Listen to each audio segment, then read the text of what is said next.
పునాదులు వేస్తూ తమదైన శైలిలో వారు వేస్తున్నటువంటి అడుగులు ఇతరులు కూడా ఆదర్శనీయం కాబట్టే జయపాలరెడ్డి గారిని, లతారెడ్డి గారిని ఫౌండర్ అండ్ ప్రమోటర్స్గా వారిని Shri Vivekananda high school smart city గుమ్మడి గల వారిని సత్కరించుకుంటున్నాం.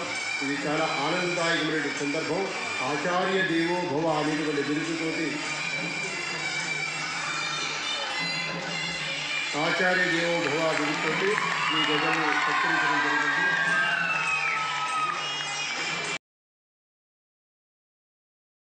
వేదికను అలంకరించినటువంటి పెద్దలందరికీ కూడా నమస్కరిస్తూ, వివిధ స్కూల్స్ నుంచి వచ్చినటువంటి కరెస్పాండెంట్లకు, ప్రిన్సిపల్స్కి, వచ్చినటువంటి పేరెంట్స్కి, పాత్రికేయ మిత్రులందరికీ అలాగే నమస్కరిస్తూ, పిల్లలందరినీ ఆశీర్వదిస్తూ, అల్లరి చేయకుండా కాసేపు కూర్చోండి, మీ గురించే మాట్లాడతాను నేను ఇప్పుడు. ఈ వేదికను ఇక్కడ జరుగుతున్నదంతా చూస్తుంటే ఒక పెద్దలు చెప్పిన ఒక మాట గుర్తొస్తుంది. ప్రార్థించే పెదవుల కన్నా సాయం చేసే చేతులు గొప్పవి. ఎందుకంటే ఆ సాయం చేసిన సాయం గుణంలోని తత్వం భగవత్ తత్వం. మనందరికీ సందేహం కలుగుతూ ఉంటుంది, భగవంతుడు ఉన్నాడా, ఉంటే కనిపించడే, కష్టకాలంలో ఆదుకోడే, వెంటనే వచ్చి ఎంత మొరపెట్టుకున్నా మన వేడుకు వింటాడా అన్నది. కానీ నిరాకారుడైనటువంటి ఆ భగవంతుణ్ణి మనం చూడాలి అంటే ఆకారం ఉన్నటువంటి ఈ కన్ను మాంసనేత్రం సరిపోదు. మనసుతో, నిర్మలమైన మనసుతో, మనోనేత్రంతో ఆ తండ్రిని మనం వీక్షించగలం. అది ఎక్కడెక్కడ అంటే ప్రహ్లాదుడు బాలవాక్కు బ్రహ్మవాక్కు అన్నట్టుగా, ప్రహ్లాదుడు ఎందుగలడందు లేడని సందేహము వలదు, ఎందెందు వెతికినా అందందే కలడు ఆ సర్వేశ్వరుడు, చక్రి సర్వోపగతుండు తండ్రి గారు, మీరు చూడలేకపోతున్నారు అని అన్నట్టుగా సాయం చేసే సాయంలోని గుణంలోని తత్వంలో భగవంతుణ్ణి మనం వీక్షించవచ్చు. అలాగే ఒకరిని ఆదరించి ప్రేమించి అక్కున చేర్చుకునే గుణంలోని గుణశీలతలు భగవంతుని తత్వం. మనం సాయం పొందిన వారి కళ్ళలోని ఆనందాన్ని చూసినప్పుడు మన మనసు తాండవం చేస్తుంది, ఆనంద తాండవం. అప్పుడు మనం సాక్షాత్తు శివతత్వమే. అంటే ప్రహ్లాదుడు అన్నట్లుగా ఇందుగలడు అందు లేడని సందేహము లేదు, ఎందెందు వెతికినా అందందే కలడు.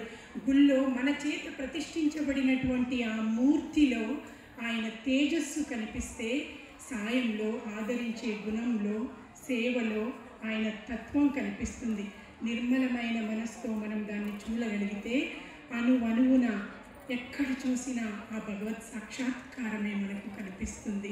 దట్ ఈజ్ వాట్ అంటే ఎన్లైటన్ మనసు నిర్మలం అంటే ఎన్లైటన్ పర్సనాలిటీస్. మనం అలా కావాలి అని అంటే ప్రజెంట్లో బ్రతకడం.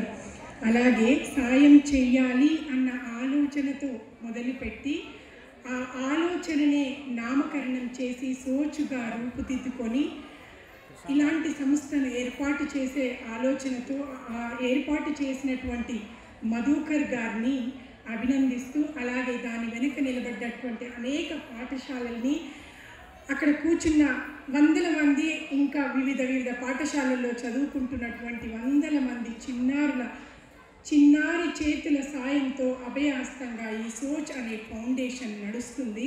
నిజంగా వీరందరికీ ఆయుర ఆరోగ్యాలు, సుఖ సంతోషాలు కలగాలని ఆ భగవంతుణ్ణి ప్రార్థిస్తూ, ఇలాంటి వ్యక్తిత్వం కలిగినటువంటి మధుకర్ గారు, ఇలాంటి వ్యక్తిత్వం కలిగినటువంటి వ్యక్తిని కని పెంచిన తల్లిదండ్రులకు, తీర్చిదిద్దినటువంటి గురువర్యులకు నా మనసులోనే నమస్కరిస్తూ, ఇలాంటి కార్యక్రమాలు లీడ్ ఇండియా ప్రోగ్రాంతో ఇలాంటి కార్యక్రమాలు చేసి ఈ రకంగా సన్మానిస్తూ, మా అందరిలో కూడా ఇంకా సమాజం పట్ల మా బాధ్యత ఇంకా ఏదో ఉంది అని తెలియజెప్పే విధంగా, స్ఫూర్తి నింపే విధంగా కార్యక్రమాలు చేయటం నిజంగా అభినందించదగినటువంటి విషయం.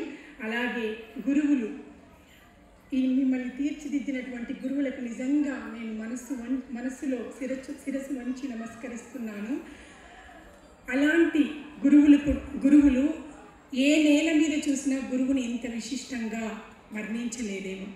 ఒక అగ్ని పునీత సీత మన దేశం అయినటువంటి ఈ దేశంలో, మన సనాతన ధర్మం ఉన్నటువంటి ఈ దేశంలో మాత్రమే గురువుని, గురు బ్రహ్మ, ఇందాక చిన్నారులందరూ నృత్యరూపకంగా కూడా చేశారు, గురు బ్రహ్మ, గురు విష్ణు, గురుదేవో మహేశ్వర, గురు సాక్షాత్ పరబ్రహ్మ తస్మై శ్రీ గురవే నమః అంటూ వైద్యో నారాయణో హరి, వైద్యుణ్ణి నారాయణుడితో పోలిస్తే ఆ వైద్యుల్ని తయారు చేసినటువంటి గురువుని సాక్షాత్ పరబ్రహ్మతో పోల్చారు. శంకర్ దయాళ్ శర్మ గారు ఆయన అధ్యక్ష పదవిలో ఉన్నప్పుడు ఒమాన్ దేశాన్ని సందర్శించారంట. ఆ దేశానికి రాజు స్వయంగా ఎయిర్పోర్ట్కి వచ్చి ఆయనను రిసీవ్ చేసుకొని తను ఆయనే డ్రైవ్ చేస్తూ కారులో అక్కడున్న కారు డ్రైవర్లు కూడా దింపేసి నేనే ఈయన స్వయంగా వసతి గృహానికి తీసుకెళ్తాను అని చెప్పి తీసుకెళ్ళాడంట. అక్కడున్న అందరూ కూడా ఆశ్చర్యపోయారు. మన మల్లన్న గారి లాంటి పాత్రికేయులు ఆయన్ని క్వశ్చన్ చేశారు. రాజ్యానికంటే రాజు అంటే ఒక ప్రోటోకాల్ ఉంటుంది, రాజు అయ్యుండి మీరు ఒక అధ్యక్షుడిని ప్రెసిడెంట్ గారిని ఇలా పరాయి దేశం ప్రెసిడెంట్ని ఇలా వసతి గృహం వరకు తీసుకెళ్లారు అని అంటే, నేను రాజు అయిన విషయం పక్కన పెడదాము, ఆయన ప్రెసిడెంట్ అయిన విషయం పక్కన పెడదాం, పోతే నేను ఇండియాలో చదువుకున్నప్పుడు ఆయన నా గురువర్యులు. ఈ గురువు గారికి సుశ్రూత చేసుకునే భాగ్యం, ఆయనకు రథసారథై ఆయన వసతి గృహానికి తీసుకెళ్లే భాగ్యం నా దేశంలో నాకు కలిగినందుకు నా జన్మ ధన్యం.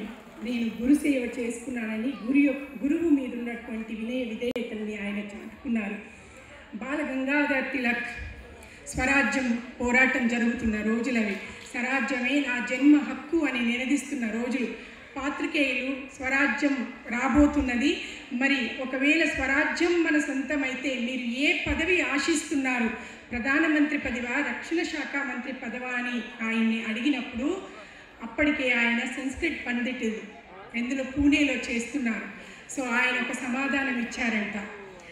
అలాంటి ప్రధానమంత్రుల్ని, రక్షణ శాఖ మంత్రుల్ని తయారు చేసే ఉపాధ్యాయ వృత్తి నా దగ్గర ఉండగా నేను ఇంకెందుకు ఆ వృత్తుల కోసం ఆలోచించాలి అని చెప్పి ధర్మాధర్మ విచక్షణ కలిగిన వారు ఆచార్యులు. ఈనాటి ప్రోగ్రాం ఆచార్య దేవోభవ. శిష్యుని యొక్క యోగ్యతను బట్టి వారికి తగిన రీతులలో శిష్యులకి శిక్షణనిచ్చేవారు. అలాంటి వారు ద్రోణాచార్యులు. మహాభారతంలో మనం మాట్లాడుకున్నట్లయితే ఆ ద్రోణాచార్యులు శత్రువు ద్రుపదుని కొడుకు దృష్టజముడు పెరిగి పెద్దవాడైతే ద్రోణాచార్యుని చంపుతాడని తెలిసి కూడా శిష్యరికం ఇచ్చిన మహానుభావుడు ద్రోణాచార్యుడు. అందుకే ఆచార్యులు అన్నారు ఆయనని. సొంత కుమారుడైన అశ్వత్థామకు బ్రహ్మాస్త్రం వెయ్యమని బ్రహ్మాస్త్రాన్ని నేర్పించమని అడిగితే ఆయన నేర్పలేరు. ఎందుకంటే సొంత కుమారుడైనా సరే తనకి స్థితప్రజ్ఞత్వం లేదు, కోపిష్టి, దూకుడు ఎక్కువ, సమాజ హితం కాకుండా అనర్థానికి ఎలాంటి పనులు చేస్తాడేమోనని తెలిసి తనకి కేవలం వెయ్యడం నేర్పించాడు, ఉపసంహరణ నేర్పలేదు. ఎందుకంటే అది తెలియకపోతే వెయ్యడు అని ఆలోచించాడు. అలాగే ప్రియ శిష్యుడైనటువంటి అర్జునునికి అడగకుండానే బ్రహ్మాస్త్రం వెయ్యడం, బ్రహ్మాస్త్రాన్ని ఉపసంహరించడం నేర్పినవాడు ఆచార్యులు. ఇది మన సనాతన ధర్మం, గీతాసారం. మన జీవితంలో వచ్చేటటువంటి అన్ని సమస్యలకు గీతోపదేశంలో, అర్జునునికి ఉపదేశించినటువంటి గీతోపదేశంలో ప్రతి సమస్యకి సమాధానం దొరుకుతుంది. అలాంటి కృష్ణుడు వెళ్ళి దుర్యోధనుడి దగ్గర కేవలం 5 ఊర్లు ఇస్తే చాలు, ఈ కురుక్షేత్ర యుద్ధం ఆపేద్దామని అడిగితే దురాశ దుఃఖానికి చేటు అన్నట్లుగా 5 ఊర్లు కాదు కదా, ఒక సూది మొన పట్టే స్థలం కూడా నేను ఇవ్వను అని చెప్పి దురాశను పెట్టి కురువంశమే నాశనమైంది. అలాగే రాముడు లంకలో రావణ వధ చేసి తిరిగి అయోధ్యకు చేరుకున్న తర్వాత కౌసల్యాదేవి బాధపడిందంట. అయ్యా, బ్రాహ్మణ హత్య చేసి వచ్చావు, రావణ బ్రహ్మ శివభక్తుడు, మరి అలాంటి హత్య చేసి నీవు ఇక్కడికి వచ్చావు కదా, ఎలాంటి పాతకమో ఏదైనా చెయ్యాలేమో అని అంటే ఆ రాముడు అన్నాడంట, అమ్మ, రావణ వధ నేను చేయలేదు, తన ఇంద్రియ నిగ్రహం లేకపోవడం వల్ల, ఇంద్రియాలను కట్టడి చేసుకోలేక తన మనసును కట్టడి చేసుకోలేకపోవడం వల్లనే రావణ బ్రహ్మ హతమయ్యాడు, కానీ రావణుని నేను చంపలేదు. అలాంటి సూక్ష్మ బుద్ధి కలిగిన విద్యార్థిని తయారు చేసింది, రాముణ్ణి తయారు చేసింది. ఎందుకంటే మన సనాతన ధర్మాన్ని చూసుకున్నట్లయితే సనాతన ధర్మంలో విద్యార్థుల యొక్క పరివర్తన కోసం, జ్ఞాన సముపార్జన కోసం విద్య అన్నది, కానీ ప్రస్తుత సమాజంలో అది కనిపించటం లేదు. అక్షరాస్యత పెరుగుతుంది, క్రైమ్ రేటు పెరుగుతుంది. దీనికి కారణం పరివర్తన. అంటే ప్రవర్తనలో పరివర్తనకు పెద్దపీట వేయకుండా మార్కులకి పెద్దపీట వేస్తున్నాం. కాబట్టి ఎక్కడో చోట ఇది ఆలోచించాల్సినటువంటి విషయం. 10th అయిపోయిందంటే పాయింట్స్ ఎన్ని, ఇంటర్ అయిపోయిందంటే మార్కులేమి, కాంపిటేటివ్ ఎగ్జామ్స్ రాస్తే ర్యాంక్ ఎక్కడ, ఏ కాలేజీలో కానీ ఎక్కడ కూడా ఏ తల్లిదండ్రులు కానీ ఎక్కడ సమాజం మొత్తం కూడా ఇందులో ఎవరిని నిందించడానికి లేదు. సమాజ తీరుతెన్నులు మారుతున్నాయి. అది స్లోగా పాయిజన్ లాగా వ్యాపిస్తుంది. అంటే ప్రవర్తనలో పరివర్తనకు పెద్దపీట వేసినప్పుడు ర్యాంకులు వాటంతటవే వస్తున్నాయి. కేవలం ర్యాంకులకే వస్తే సాక్షరత మిగులుతుంది కానీ అక్షరాస్యత కాదు అది. కాబట్టి ఇది మనం అందరం ఆలోచించాలి. మన సనాతన ధర్మంలో వ్యాస వాల్మీకి గురువులు అందించినటువంటి మహాభారత, రామాయణ, భాగవత మహాకావ్యాలను మించిన పర్సనాలిటీ డెవలప్మెంట్ బుక్స్ ఇంకెక్కడా కూడా దొరకవు.